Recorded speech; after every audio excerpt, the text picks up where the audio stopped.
নামাজ পড়তে হবে, কাজ কাম সব বাদ, নামাজ পড়তে হবে, নামাজ আগে। নামাজ শুরু হয়ে গেছে, তাড়াতাড়ি মসজিদে যাইতে হবে। এই দাঁড়া। কেডা ডাহে, কেডা ডাহে? তুই কেডা?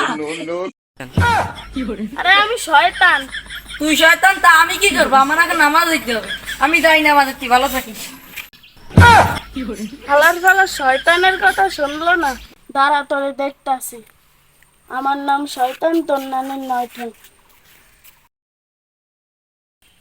কিরে, আমি কেন আসলাম কিভাবে? ওরা এরকম কাঁদতেছে কেন?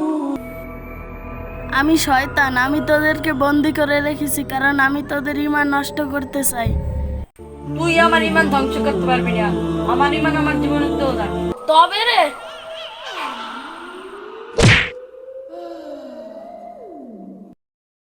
আমার কাজই হলো মানুষকে ধোঁকা দেওয়া, আর যদি না মানে তাহলে তাকে ধ্বংস করা।